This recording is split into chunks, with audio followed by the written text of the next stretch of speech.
வணக்கம். நம்ம நான்காவது காதை நீர்ப்படை காதை பார்த்துட்டு இருக்கோம். அதுல பாதி பார்த்தோம். மாடலமறையோனிடம் பல்வேறு தகவல்களை சேரன் செங்குட்டுவன் கேட்டு பெறக்கூடிய அந்த காட்சிகளை பார்த்துட்டு இருந்தோம்.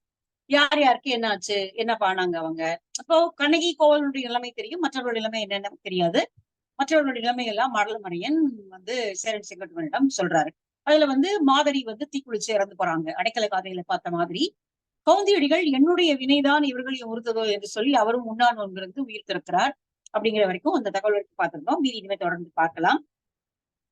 பொன்தேர் செழியன் மதுரை மாநகருக்கு உற்றதும் எல்லாம் ஒழிவின்றி உணர்ந்து ஆங்கு.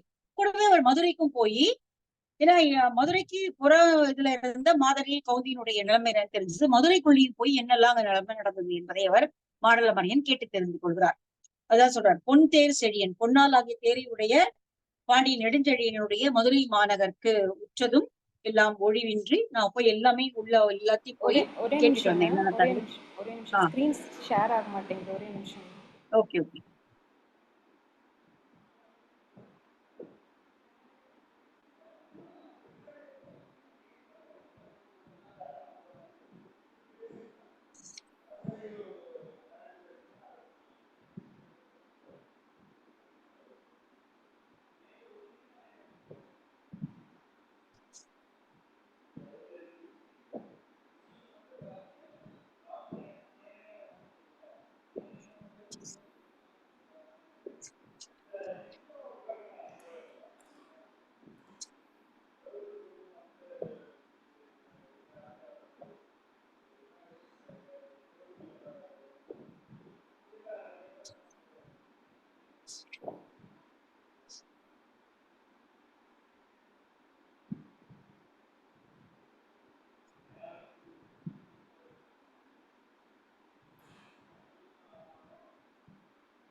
அதான் அப்ப இந்த மாடலமறையோன் முதல்ல இருந்து ஆரம்பிச்சிருக்கோமா? சரி. இங்க நம்ம பார்த்துட்டு இருந்தோம் நீர்ப்படை காதையில மாடலமறையோன் சேரன் செங்குட்டுவனிடம் தான் இது வரைக்கும் தெரிந்து கொண்ட செய்திகளை எல்லாம் சொல்றாரு. ஏன் கங்கைக்கு வந்தோம் அப்படிங்கிறத பத்தி சொல்லும் பொழுது சோழ நாட்டிற்கும் பாண்டி நாட்டிற்கும் சென்று தான் தெரிந்து கொண்ட செய்திகளை எல்லாம் இங்க சொல்றாரு. மாதிரி தற்கொலை செய்து கொள்கிறார்கள். உண்ணா நோன்பிருந்து கவுந்தியடிகளும் உயிர் துறக்கிறார். மதுரை மாநகருக்கு போய் அவர் அங்கு நடந்த செய்திகள் எல்லாம் தெரிந்து கொள்கிறார். கூடவே என் பதி பெயர்ந்தேன் என் துயர் போற்றி, என்னுடைய துயரத்தை நான் நொந்து கொண்டு இப்படியெல்லாம் கேள்விப்பட வேண்டுமா என்று நொந்து கொண்டு நான் என்னுடைய ஊருக்கு போனேன். அங்கிருந்து செம்பியன் மூதூர் சிறந்தோருக்கு உரைக்க, செம்பியன் என்றால் சோழன், சோழ நாட்டிற்கு சென்று அங்கு இருக்கிறவர்களிடம் தகவல்களை எல்லாம் பகிர்ந்து கொள்வதற்காகவும், கூடவே கோவலன் கண்ணகியினுடைய பெற்றோரும் அங்கதான் இருக்காங்க. சோ அவங்களையும் போய் பார்த்து இதெல்லாம் சொல்லணும். வேற யாருக்கும் அவங்களுக்கு தகவல் தெரிய போறது இல்லை. அதனால மைந்தற்கு உற்றதும் மடந்தைக்கு உற்றதும், மைந்தனாகிய கோவலனுக்கும் மடந்தையாகிய கண்ணகிக்கும் நடந்த நிகழ்ச்சிகளை எல்லாம் போய் அவருடைய பெற்றோரிடம் போய் இவர் சொல்றாரு. அப்ப அவங்களுக்கு என்ன ஆகுது அப்படிங்கிறதான் அடுத்து வர தகவல். செங்கோல் வேந்தற்கு உற்றதும் கேட்டு கோவலன் தாதை கொடுந்துயர் எய்தி, கோவலனுடைய தந்தையாகிய மாசாத்துவான் இங்க மிகப்பெரிய துயரை எய்தி மாபெரும் தானமா வான் பொருள் ஈத்து. அப்போ அவர்கள் இவ்வளவு நாள் சம்பாதித்து வைத்திருக்கக்கூடிய வான் பொருளுக்கு இனிமே எந்த அர்த்தமும் கிடையாது. ஒரே மகன் கோவலன், அவனும் கொலை செய்யப்பட்டு விட்டான். மருமகளும் இப்போ இல்ல, வேற ஒன்றும் அவங்களுக்கு மகளோ எதுவும் கிடையாது. எனவே அத்தனை பொருளையும் அவர் அறநெறியில் ஈட்டிய அத்தனை பொருளையும் அவர் வான் பொருள், அந்த அளவுக்கு செல்வம் எல்லாவற்றையும் அவர் தானமாக வழங்கி விடுகிறார். அங்கு இந்திர விகாரம் 7உடன் புக்கு. ஏற்கனவே நம்ம முன்னாடியே பார்த்திருக்கோம், 7 இந்திர விகாரங்கள் இருந்தது. சாரணர்கள் அமர்ந்திருந்தார்கள் அப்படிங்கிறதெல்லாம் முன்னாடி புறஞ்சேரி இருந்த காதையிலேயே கூட பார்த்தோம். அந்த 7 இந்திர விகாரங்களுக்குள்ளெல்லாம் போய் அங்கு அந்தர சாரிகள் 650 இம்மர், அந்தரத்தின் வழியாக வரக்கூடிய சாரணர்கள் 300 பேர் குழுமி இருக்க, அவர்களுக்கு முன்னால் அவர் துறவரம் மேற்கொள்கிறார். பிறந்த யாக்கை பிறப்பற முயன்று, இந்த உலகத்தில் இந்த யாக்கையோடு பிறந்து விட்டோம் என்றாலும் இனி பிறவிகள் வேண்டாம் என்று முடிவு செய்து அவர் துறந்தோர் தம்முன் துயரெய்தவும், அவர் அந்த துறந்த அந்த அந்தர சாரிகள் 300 பேருக்கு முன்னாடி அவர் துறவரம் மேற்கொள்கிறார். தம் முன் துறவி எய்தவும். துறந்தோன் மனைவி மாசாத்துவன் இப்படி ஒரு நிலைமையை அடைந்து விட்டார். ஆனால் கோவலனுடைய தாயால இதை தாங்கிக்கவே முடியல. துறந்தோன் மனைவி மகன் துயர் பொறாள். அவளால மகனுக்கு இப்படி ஒரு நிலைமை வந்ததை மனசால துளி கூட ஒத்துக்கொள்ள முடியல. இறந்த துயர் எய்தி இறங்கி மெய்விடவும். இந்த கவலையிலே இருந்த அவர்கள், அவனுடைய மகன் இறந்த கவலையிலே இருந்த அவர்கள் உயிர் விட்டு விடுகிறார்கள். அவரும் இறந்து போயிடுறாங்க. மாசாத்துவனுடைய மனைவி கோவலனுடைய தாய் அவர் இறந்து விடுகிறார். அடுத்தது கண்ணகி தாதை கடவுளர் கோலத்து அண்ணல் அம்பெரும் தவத்து ஆசீவகர் முன் புண்ணிய தானம் புரிந்து அறம் கொள்ளவும். இங்க அவர் துறவி எழுதினார் போலவே இங்க கண்ணகியினுடைய தாதையும் இங்கே துறவி நிலையை எய்து விடுகிறார். இங்கே இவர் ஆசீவகர்கள் முன்னால் சமணத்தினுடைய ஒரு பிரிவு என்று இந்த இதுல கொடுத்தாலும் கூட ஆசீவகம் ஒரு தனி பிரிவாக தான் மதிக்கப்படுகிறது. தமிழகத்தில் ஆசீவகர்கள் அப்படிங்கிற ஒரு முக்கியமான புத்தகத்தை முனைவர் ரா விஜயலட்சுமி எழுதியிருக்காங்க. அவங்கதான் அதுல ஆய்வு செய்தவர்கள். ஆசீவகம் ஒரு தனியான ஒரு மத பிரிவாகவே இங்கு இருந்திருக்கிறது, தமிழகத்துல இருந்திருக்கிறது. மற்களி கோசாலர் தான் அதனுடைய நிறுவனர். இப்ப மாவீரர் இப்படி 24 தீர்த்தங்கரர்கள் சொல்கிறார்களோ அது போல கௌதம புத்தர், மற்களி கோசாலர், அப்புறம் சமணருடைய 24வது தீர்த்தங்கராரிய மகாவீரர், இவர்கள்லாம் கிட்டத்தட்ட சமகாலத்தவர்கள் அப்படின்னு சொல்லுவாங்க. அது முக்கியமா கௌதம புத்தர் கொஞ்சம் இளையவர் இவங்களுக்கு.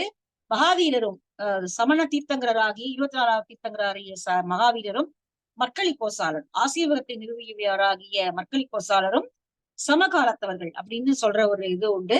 Even A L Basham the wonder that was India அந்த புத்தகத்திலையும் ஒரு ஆசீவகத்தை பற்றி தனியாவே எழுதியிருக்கிறார். ஆசீவகம் ஒரு தனி மத பிரிவாகவே இருந்திருக்கிறது. சமணத்தினுடைய ஒரு பிரிவு அப்படின்னு இங்க அவங்க சொன்னாலும் கூட அது ஒரு தனி பிரிவாக. அதுதான் ஊழ் பத்தி அதிகமா பேசுறது ஆசீவகம் தான். அவங்கதான் ஊழலுடைய இதுல இருந்து நீங்க யாருமே தப்பிச்சுக்கவே முடியாது அப்படிங்கிற ஒரு ஸ்ட்ராங்கான பாயிண்ட் ஆசீவகம் சொல்றதுதான். இப்ப இன்னைக்கு இந்திய தத்துவ மரபுல எடுத்து பார்த்தோம்னா நமக்கு எல்லாம் ஒன்னோட ஒண்ணு எப்படி கலந்துருக்கு அப்படிங்கிறத பார்க்க முடியும். இப்போ சமண பௌத்த அந்த சமயங்களுடைய தத்துவார்த்தங்கள் நிறைய இந்து சமயத்துல இருக்கு. இந்து சமயத்தினுடைய பேந்தியன் ஆஃப் காட்ஸ் அவங்க எடுத்துட்டு இருக்காங்க. இப்படி மாறி மாறி இருக்கிறத நம்ம பார்க்க முடியும். சோ இந்தியா முழுக்க ஒரு மாதிரியான இந்த தொழில் மதங்கள் ஒரு மாதிரி ஒன்னோட ஒண்ணு கலந்து இருக்கிறத இன்னைக்கு நிலைமையில நம்ம பார்க்க முடியும். இப்ப இந்த ஆசீவகம் ஆனா ஒரு தனிப்பிரிவா இருந்திருக்கிறது. மற்களி கோசாலர் தான் அதனுடைய இவர். அவங்க ஊழை மிக முக்கியத்துவப்படுத்தியவர்கள் அப்படின்னு சொல்லுவாங்க. அதாவது ஆசீவகத்தினுடைய முக்கியமான 2 கருதுகோள் என்ன அப்படின்னா, ஒண்ணு நம்முடைய வாழ்க்கை ஒரு நூல்கண்டு போல, ஒரு பிறவிங்கிறது ஒரு நூல்கண்டு மாதிரி.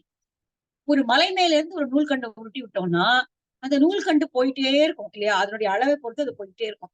அது எங்க போய் முடியுதோ அப்பதான் அந்த அந்த உயிரினுடைய அந்த பிறவி முடியும். அந்த ஒரு நூல்கண்டு இப்போ ஒவ்வொருத்தருடைய நூல்கண்டனுடைய அளவும் ஒவ்வொரு மாதிரி இருக்கலாம்.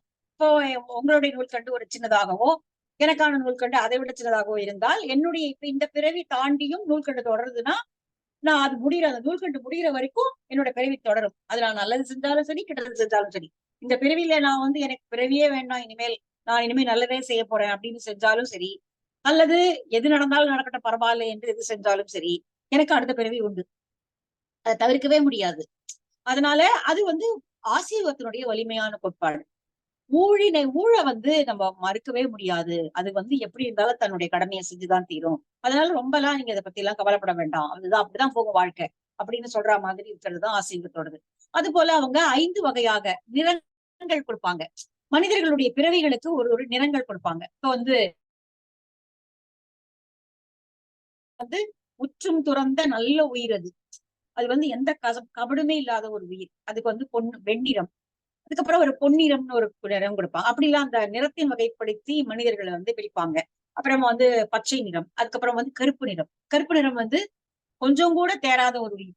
அது அவ்வளவு குற்றங்கள் குறைகள் நிரம்பி இருக்கக்கூடிய உயிர் கருமை நிறம். அந்த மாதிரி மனிதர்களை இந்த நிற வகைப்படுத்தி பகுக்கக்கூடிய ஒரு மரபும் ஆசீவகத்துல உண்டு. இப்ப ஆசீவகம் அந்த காலகட்டத்துல சிலப்பதிகாரம் எழுதிய காலகட்டத்துல அது ஒரு தனிப்பிரிவாக இருந்திருக்கிறது.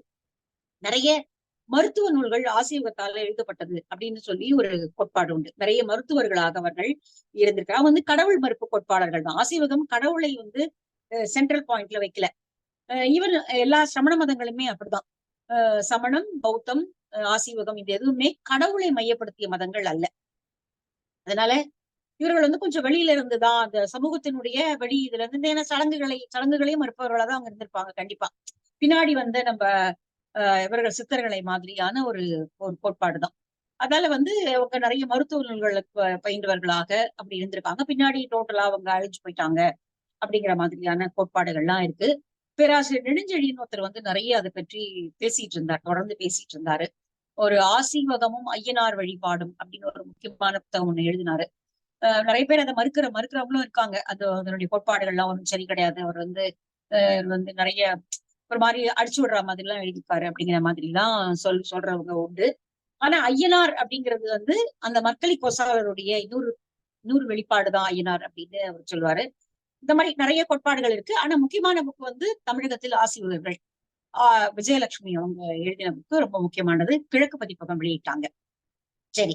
அப்ப இங்க வந்து சமணம்னு ஒரு சொல்லல, தனிப்பட்ட முறையில ஆசீர்வாதம்னு சொல்றாரு. அப்போ இந்த கண்ணகியினுடைய தாதை கடவுளர் கோலத்து அண்ணல் அம்பெரும் தவத்து ஆசீர்வகர்பு, மிகப்பெரிய தவம் செய்து சிறந்தவர்களாகிய ஆசிரியர்களுக்கு முன்னாடி போய் இருந்து அவரும் துறவு கோலம் பூணுகிறார். புண்ணிய தானம் புரிந்து அறம் கொள்ளவும் தானம் புரிந்தோம். இங்க கண்ணகியினுடைய தாயாலையும் அந்த அந்த கொடுமையை பொறுத்துக்க முடியல. தன்னுடைய மகளுடைய வாழ்க்கை ஏற்கனவே ஒரு பாழ்பட்ட வாழ்க்கை தான் அது. அவ கணவனோடு வாழாம அவ வந்து ஏதோ ஒரு ஒரு பொய் சிரிப்பு சிரிச்சுட்டு தான் வாழ்ந்துட்டு இருந்தா. ஏதோ கொஞ்சம் கூட போனாலும் நல்லா வாழ்வான்னு பார்த்தா அதுக்கும் இப்போ ஒண்ணும் இல்லாம போச்சு. அதனால அவங்களும் இந்த கொடுமையை தாங்கிக் கொள்ள முடியாமல் நல்லுயிர் நீத்து மெய்விடவும் அவர்களும் இறந்து போயிடுறாங்க. 2 பேருடைய தாய்மாரும் இறந்து போயிடுறாங்க. தந்தையர்கள் தங்களுடைய பொருள்களை எல்லாம் பிறருக்கு கொடுத்து விட்டு ஒருவர் சமண துறவியாகவும் ஒருவர் ஆசீர்வாத துறவியாகவும் மாறிவிடுகிறார்கள். இதெல்லாம் மாதவிக்கு தெரியுது. ஏன்னா மாதவி அதே புகார் நகரத்துலதான் இருக்கா. எல்லாம் கேட்ட மாதவி மடந்தை நற்றாய் தன்னுடைய நற்றாயிடம் நல் திறம் படர்கேன், இனி நானும் இது போல ஒரு ஒரு கதிக்கு போகலாம் என்று முடிவு செய்து விட்டேன். மணிமேகலையை வான் துயர் உறுக்கும் கணிகையர் கோலம் காணாதொழிக, வான் துயரை கொடுக்கக்கூடிய கணிகையர் கோலத்திற்கு நான் ஆட்பட்டது போதும், இனி மணிமேகலையை நான் அதற்கு ஆட்படுத்த மாட்டேன் என்று சொல்லி அவளை துறவு கோலம் பூண வைக்கிறாள். கோதை தாமம் குழலோடு களைந்து, கோதை தாமம்னா மாலைகளைப் போல மலர் மாலைகளை சூட்டிக்கூடிய அந்த கூந்தலை அந்த மாலையோடு சேர்த்து வழிச்சு ஃபுல்லா அப்படியே எடுத்து போட்டுறாங்க. அவ்வளவுதான். கூந்தலை களைந்து விடுகிறாள், மொட்டை அடிச்சுக்கிறாள். போதி தானம் புரிந்து அறம் கொள்ளவும், போதியினுடைய அந்த இதுல போய் அந்த சங்கத்துல போய் சேர்ந்து அவள் அறத்தை கை கொள்கிறாள். என் வாய் கேட்டோர் இறந்தோர் உண்மையின், இதெல்லாம் நான் இப்படி எல்லாம் இந்த செய்திகளை சொல்ல போய் தானே அவர்களாம் ஒவ்வொருவராக இப்படி இறந்தார்கள், இப்படி வந்து துறவு கோலம் பூண்டார்கள், அதுக்கு என்னோட வாய்ச்சலும் ஒரு காரணம் தானே என்று நினைத்து மாடலனாகி நான் நல்நீர் கங்கை ஆடப் போந்தேன். கங்கையில போய் நீராடினால் என்னுடைய இந்த பாவங்கள் எல்லாம் தொலையும் என்று சொல்லி நான் அங்க எல்லாத்தையும் முடிச்சுட்டு இங்க வந்தேன். மன்னவர் கோவே வாழ்க இங்கே. இதுதான் நான் கங்கைக்கு வந்ததற்கான காரணம். என் மனதில் இருக்கிற துயரத்தை போக்கிக் கொண்டு என்னுடைய பாவத்தை போக்கிக் கொள்வதற்காக கங்கையில நான் நீராட வந்திருக்கிறேன் என்று சொல்லி அவர் அந்த இதெல்லாத்தையும் சொல்றாரு. இதுக்கு நான் பார்த்தது எல்லாத்தையும் சொல்றாரு. அப்போ செங்குட்டுவன் பாண்டிய நாட்டினுடைய நிலைமை இப்ப என்னவா இருக்கு அப்படின்னு கேட்கிறாரு. இப்ப பாண்டிய நாட்டிலையும் இப்போ ஒரு பெரிய இது மாறி இருக்கு. சோழ நாட்டிலையும் சில கலகங்கள் விளைந்திருக்கின்றன. எப்படி இருக்கு 2 நாடும் அப்படின்னு கேட்கிறார். இதுல சோழ நாடும் சேர நாடும் பெண் கொடுத்து பெண் எடுத்தவர்களை போல இருக்காங்க. மைத்துனர் அப்படின்னு சொல்றாரு. சோழ நாட்டில் இப்ப ஆளக்கூடியவன் சேரனுடைய மைத்துனன். அப்ப வந்து அவனுடைய இதை வந்து இவர் கல்யாணம் பண்ணிருக்காரு அப்படிங்கிற மாதிரி. அப்ப வந்து கேக்குறாரு, அது வந்து என்னவா இருக்கு, எப்படி இருக்கு, அந்த நாடு எப்படி இருக்கு அப்படின்னு கேட்கிறாரு. சோ இதெல்லாம் சேரன் சொல்லிட்டு கேட்டு தெரிஞ்சுக்கலாம். தோடு ஆர் போந்தை தும்பையோடு முடிந்த வாடா வஞ்சி வானவர் பெருந்தகை, மன்னவன் இறந்த பின் வளம் கெழு சிறப்பின் தென்னவன் நாடு செய்தது ஈங்குறை. ஏன்னா நாடு தீக்கிரையாகிவிட்டது, மதுரை தீக்கிரையாகிவிட்டது. பெரிய ஒரு குழப்பம் விளைந்திருக்கிறது. மன்னவன் இறந்துட்டான், அரசி இறந்துட்டா, அப்ப என்ன ஆச்சு, அதுக்கு அப்புறமா யாரு தலைமைக்கு வந்தாங்க என்று சொல்லி சேரன் செங்குட்டுவன் கேட்கிறான்.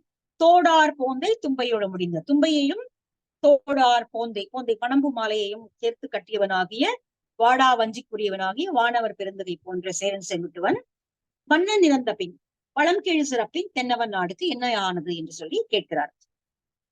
நீடு வாழியரோ நீள்நில வேண்டி என திரும்பி மன்னவனை வாழ்த்து சொல்லிவிட்டு மாடல மறையோன் மன்னவர் கூரைக்கும், நின் மைத்துனன் வளவன் கிள்ளியோடு பொருந்தா. அப்போ சேரன் செங்குட்டுவனுடைய மைத்துனன் தான் இப்போ சோழ நாட்டை ஆண்டு கொண்டிருக்கக்கூடிய வளவன் கிள்ளி. அவன் அரசு பட்டத்துக்கு வந்த போது 9 இளவரசர்கள் அவனுக்கு அடிபணிய மாட்டோம் என்று மறுத்து, கப்பம் கட்ட மாட்டோம் என்று மறுத்து எதிர்கலகம் செய்தார்கள். இவனை வந்து நாங்க அரசனா ஒத்துக்கொள்ள மாட்டோம் என்று சொல்லி. ஆனால் அப்பொழுது சேரன் செங்குட்டுவன் தான் போய் அந்த இடத்துல படையெடுத்து சென்று அந்த 9 இளவரசர்களையும் சிறைப்பிடித்து அவருடைய வெண்கொற்ற கொடையை எல்லாம் தடிந்து அந்த அரசாட்சியை வளவனுக்கு வாங்கி கொடுத்தவன், பெற்றுக் கொடுத்தவன் சேரன் செங்குட்டுவன். தன்னுடைய மைத்துனனுக்கு அவன் அந்த உதவியை செய்திருக்கிறான். இப்போ ஏற்கனவே கலகம் பண்ணி ஓடி போனவங்க திரும்ப கலகம் பண்றதுக்கு ரொம்ப நாள் ஆகாது. ஏன்னா ஒரு அரச குடிக்கு இது இயல்புதான். கலகம் செய்வாங்க, ஒடுக்கப்படுவாங்க, திரும்ப ஓடி போய் எங்க ஒளிஞ்சுப்பாங்க, திருப்பி வேற ஒரு பெரிய படையோட திரும்ப வருவாங்க. அதனால இப்ப வேற ஏதாவது அவனுக்கு, ஏன்னா இவன் ரொம்ப நாள் ஆயிடுச்சு இல்லையா வந்து, நான் போன பகுதியில வந்து 32 மாசம்ங்கிறத 1.5 வருஷம் தப்பா சொல்லிட்டேன். 32 மாசங்கிறது வந்து கிட்டத்தட்ட 2.25 வருஷம் இல்லையா? 12, 12, 24, 8 மாசம், கிட்டத்தட்ட 2.25 வருஷம் வெளியில வந்துட்டான். சோ உனக்கு அங்க என்ன நடந்ததுன்னு சுத்தமா தெரியாது. அதனால அவன் கேக்குறான், மைத்துனனுடைய வளவன் கிள்ளியினுடைய அரசாட்சி எப்படி இருக்கிறது?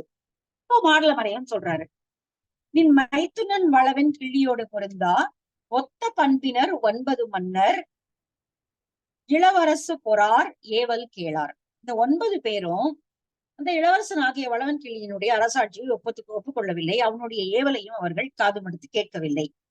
வளநாடு அழிக்கும் மாண்பினர் ஆதலின், அவர்கள் எங்கே நாட்டை அழித்து விடுவார்களோ என்று கருதி 9 குடையும் ஒரு பகல் ஒழித்து, அந்த 9 பேருடைய வெண்கொற்ற கொடையும் நீ ஒரே பகல்ல ஒழிச்சு அவர்களை அடக்கினாய். அவர் பொன் புனை திகிரி ஒரு வழிப்படுத்தோய், அவருடைய ஆணை சக்கரத்தை அடக்கி நீ அவர்களை ஒரு வழிக்கு கொண்டு வந்தாய். பழையன் காக்கும் குழை பயில் நெடும் போட்டு வேம்பு முதல் தடிந்த ஏந்து வாழ் வளர்த்து போந்தை கண்ணி குறைய. இது சேரன் சங்கத்தோட வாழ்த்தி சொல்ற அடுத்த 3 வரி. பழையன், பழையன் என்பது மோகூர் ஆட்சி புரிந்த ஒரு சிற்றரசன் பழையன். அவனும் சேரனுடைய எதிரிதான். இப்ப பழையன் காக்கும் குழை பயில் நெறின் போட்டு அந்த இடத்தையும், பழையனும் இது போல சேரன் சங்கத்தவனுக்கு அடங்காமல் கொம்பு செய்து கொண்டிருந்த போது அவனை அழித்து அவனுடைய காவல் மரமாகிய வேப்ப மரத்தை அடியோடு வெட்டி வீழ்த்தி ஏந்து வாழ் வளர்த்து போந்தை கண்ணி பொறைய. போந்தைன்னு பழம்பூ மாலையை அணிந்த பொறைய. இந்த மரத்தை வெட்டுறது அப்படிங்கிற கான்செப்ட் வந்து ரொம்ப கேட்கவே நடுக்கமா இருக்கு. எல்லாத்தினுடைய தல மரத்தையும் அவர்கள் வந்து உடனே இந்த மன்னவனை வெற்றி கொண்டா உடனே இந்த மரத்தை வெட்டுறாங்க அப்படிங்கிறது வந்து இன்னைக்கு சூழலியலாளர்கள் கேட்டாங்கன்னா அவங்கள வந்து சபிச்சிருவாங்க. ஆனா ஒரு காலத்துல அது வந்து ஒரு மரபு வழக்கமா இருந்திருக்கு. போந்தை கண்ணி பொறைய, இந்த மாலைகளை அணிந்த பொறையனே கேட்டருள். கொற்கையில் இருந்த வெற்றிவேல் செழியன் அடுத்தது வந்து பாண்டிய நாட்டுக்கு யார் வராங்க அப்படின்னா, வெற்றிவேல் செழியன் வந்து அரசாட்சிக்கு தனக்குரியது என்று கூறி வருகிறான். பாண்டியன் நெடுஞ்செழியன் இறந்து விட்டான். அடுத்தது வெற்றிவேல் செழியன் இனி அந்த அரசாட்சி தனக்குதான் உரியது என்று சொல்லி அந்த அரசாட்சியை தனதாக்கி கொண்டான். இதற்கு நடுவுல பொன் தொழில் கொல்லர் ஈர் 500 1000 பேர் 1000 பேர் ஒரு முலை குறைத்த திருமாபத்தினிக்கு ஒரு பகல் எல்லை உயிர் பலி ஊட்டி. இந்த இடத்துல 2 விதமான பொருள் சொல்லப்படுகிறது. அதாவது 1000 பொற்கொள்ளர்களை திருமாபத்தினி ஆகிய கண்ணகியினுடைய மனம் குளிரும்படியாக பலி கொடுத்தார்கள்.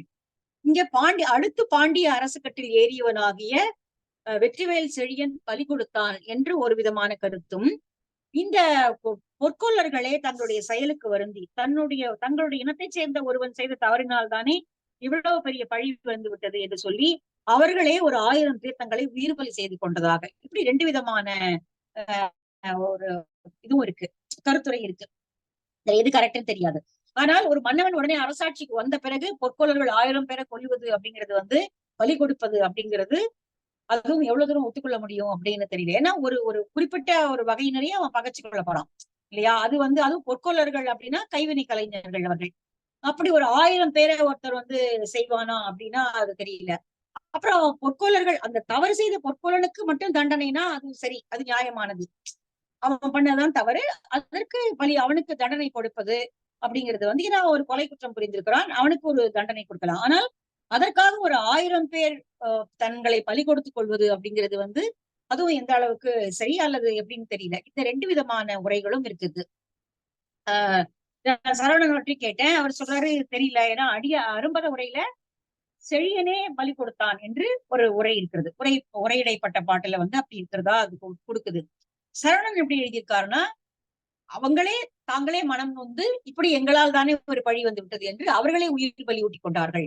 1000 பேர் அவங்களே அவங்களை கொண்டுட்டாங்க அப்படின்னும், இன்னொரு வேற ஏதோ ஒரு வருஷன்ல வந்து இந்த அதாவது இப்ப கூட பலி கொடுக்கறது அப்படின்னா இப்ப நிறைய கோயில்கள்ல பலி வந்து தடுக்கப்பட்டது. அதனால மாவால பொம்மை மாதிரி செஞ்சு மாவால பீட்டம் செஞ்சு அதை வந்து வெட்டி போடுவாங்க. இப்ப எலுமிச்சம்பழத்தை வெட்டி போடுறது அப்படிங்கிறதே கூட ஒரு பலி கொடுக்கறதற்கான ஒரு இதுதான். அவ எலுமிச்சத்தை 2ஆ வெட்டி அதுல குங்குமம் தடவி போடுறது வந்து ரத்தத்தை பலி கொடுக்குறோம் அப்படிங்கிற மாதிரியான ஒரு குறியீடு தான் அது.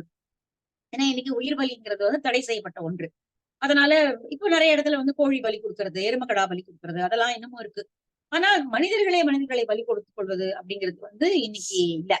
அப்போ அந்த மாவு பிண்டத்தை ஒரு 1000 பிண்டம் அது போல செய்து அதை நறுக்கி போட்டு அதை வந்து பலியாக கொடுத்தார்கள். ஒரு பதிலீடு மாதிரி அதை செஞ்சாங்க அப்படிங்கிற மாதிரியும் ஒரு இடத்துல இருக்கு அப்படின்னு சொல்றாரு.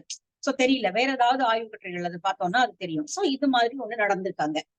அப்போ அவன் வந்து உரை செல்ல வெறுத்த மதுரை மூரூர் அரைசு கெடுத்து அலம் வரும் அல்லல் காலை தென்புல மருங்கின் தீது சீர் சிறப்பின் மண்பதை காக்கும் முறைமுதை கட்டிலின் நிறைமணி புறவி ஓர் ஏழ் பூண்ட ஒரு தனி ஆழி கடவுள் தேர்மிசை காலை செங்கதிர் கடவுள் ஏறினன் என மாலை திங்கள் வழியோன் ஏறினன் ஊழிதோர் ஊழி உலகம் காத்து வாழ்க எம்போ வாழிய பெரிதென. இங்க வந்து எப்படி ஒரு தேர் மேல் ஏறி கதிரவன் இந்த உலகத்தை சுற்றி வருவதற்கு கிளம்புகிறானோ, அதே போல மாலை நேரத்துல திங்களும் கிளம்புகிறான். அந்த திங்களினுடைய வழிமுறை வந்தவனாக படவே அடுத்தது இந்த மதுரையை ஆளக்கூடிய அரசாட்சி எனக்குரியதுதான் என்று சொல்லி அவன் அரசு கட்டிலில் ஏறினான். அப்புறம் வந்து இந்த பலி கொடுத்த பிறகு மதுரையில வந்து மழை பெய்யாம இருந்தது, மழை பெய்தது அப்படிங்கிற மாதிரி இவர் வந்து சொல்றாரு. தென்புல மருங்கின் தீது தீர் சிறப்பின் அந்த தீமையெல்லாம் ஒழிந்து கண்ணகியினுடைய மனசு சமாதானப்பட்ட பிறகு அங்கு மழை பொழிய ஆரம்பித்தது. அந்த அரசாட்சிக்கு எந்த விதமான கவலையும் இல்லை. ஏனென்றால் சூரியனை போலவே வானுலகத்தில் ஒளி பெற்று விளங்கக்கூடிய சந்திரகுல தோன்றவளாகிய பாண்டியன் ஆகிய அடுத்து வந்தவன் அந்த அரசாட்சியை ஏற்றுக்கொண்டு அந்த உரையை ஆள ஆரம்பித்தான். ஊழிதோர் ஒளி உலகம் காத்து வாழ்க எம்போ, திரும்ப அந்த ஒரு வாழ்த்தோட முடிக்கிறார். ஊழிதோறும் இந்த உலகத்தை காத்துக் கொண்டிருக்கிற சேரனே உன்னுடைய அரசாட்சி வாழ்வதாக என்று சொல்லி மாடலன் இந்த தகவல்கள் எல்லாம் சொல்லி முடிக்கிறார். அப்ப மறையோன் கூறிய மாற்றம் எல்லாம் இறையோன் கேட்டு ஆங்கு இருந்த எல்லைகள். ஏன்னா இவர் வந்து ஒரு ஒரு அரசு இதுல உட்கார்ந்து கொண்டு இவரு வந்து வெண்ணிலா உதித்து விட்டது, வானத்துல சூரியன் மறைந்து வெண்ணிலா உதித்து விட்டது. அகல்வாய் ஞாலம் 6 இருள் விழுங்க, ஒரு பகல் வெளிச்சம் எல்லாம் போய் 6 இருள் விழுங்க தொடங்க பகல் பகல் பொழுது முடிந்து முதிர்ந்த படர்கூர் மாலை, படர் துன்பம் மிகக்கூடிய இப்போ அவருடைய வேலையெல்லாம் முடிஞ்சிருச்சு இல்லையா? இப்போ 32 மாசம் அவன் இங்க வந்தான், படையெடுத்து வந்தான், பாசறை அமைச்சு வெற்றி கொண்டான், கடல் கல் எடுத்தான், நீர் நாட்டினான், இப்ப எல்லாம் வந்து முடிஞ்சு போச்சு. இப்பதான் அவனுக்கு வீட்டு ஞாபகம் வருது. இவ்வளவு நாள் அந்த இதெல்லாம் எதுவுமே இல்லை. இப்பதான் தனிமை துயர்வு என்பது அவனுடைய மனதில் எழ ஆரம்பிக்கிறது. அதனால்தான் படர்கூர் மாலை அப்படிங்கிறாரு. செந்தி பறந்த திசை முகம் விளங்க, அதனுடைய அந்த அந்திவானம் செக்கர் வானம் சிவந்த அந்த திசை முகம் விளங்க அந்தி செக்கர் வெண்புரை தோன்ற. அந்தி செக்கர் வானம் ஒரு பக்கம் இருக்கிறது, இன்னொரு பக்கம் வெண்பிறை தோன்றி மேலே எழுந்து வருகிறது. பிறை ஏர் வண்ணம் பெருந்தகை நோக்க, அந்த பிறை எழுந்து வரக்கூடிய அழகை வந்து அரசன் பாக்குறான். அப்படி இந்த நிலா எழுந்து வர்றத பாக்குறான். அப்போ பக்கத்துல உட்கார்ந்து இருந்த அந்த கனின்னா அந்த காலத்தை கணிச்சு சொல்லக்கூடிய அந்த ஜோதிட வல்லவன் இறையோன் செவ்வியின் கனி எழுந்து உரைப்போன். அந்த நிலாவை மன்னவன் பார்த்துட்டே இருக்கும் பொழுது அந்த குறிப்பை உணர்ந்து அந்த ஜோதிட வல்லவன் வந்து எழுந்து நின்று சொல்றான்.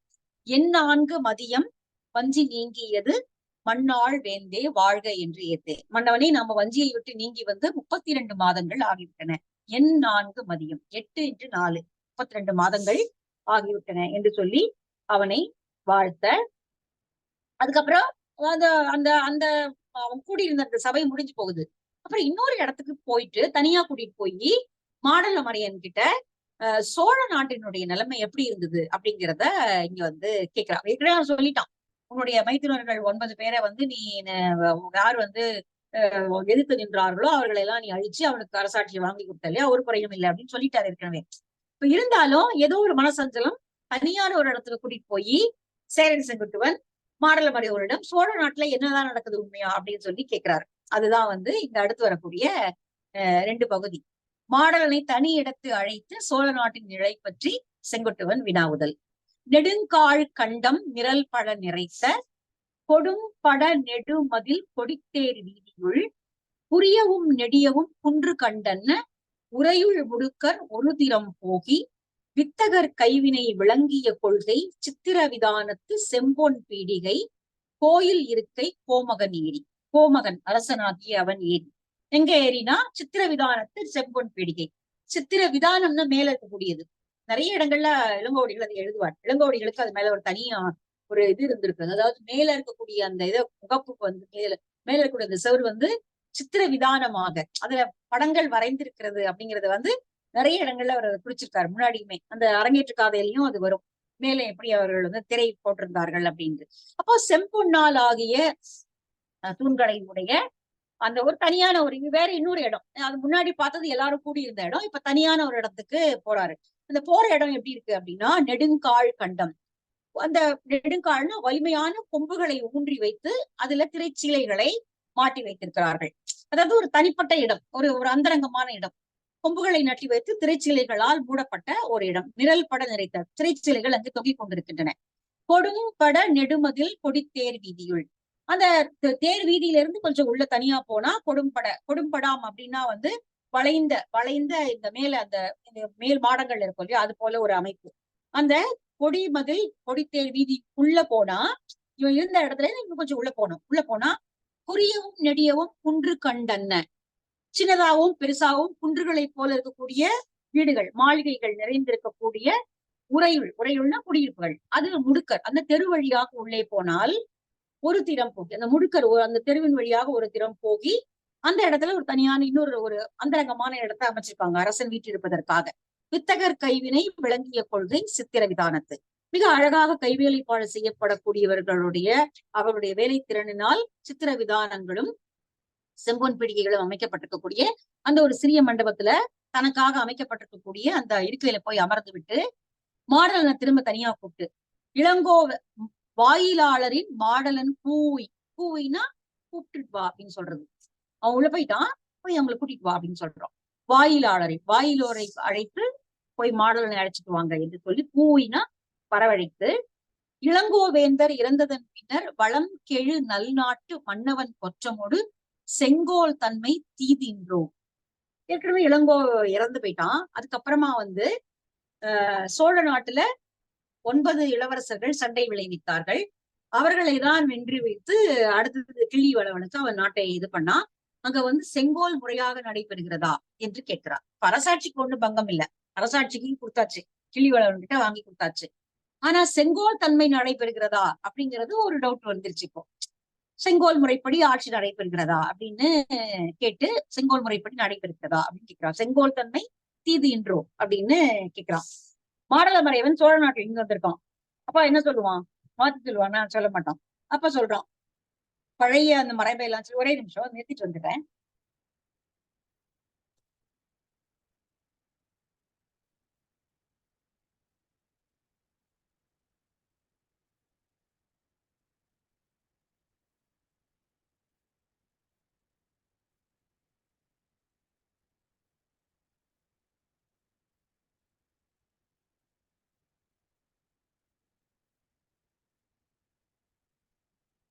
அடுப்பு நம்மளை விட வேகமா வேலை செய்யுது.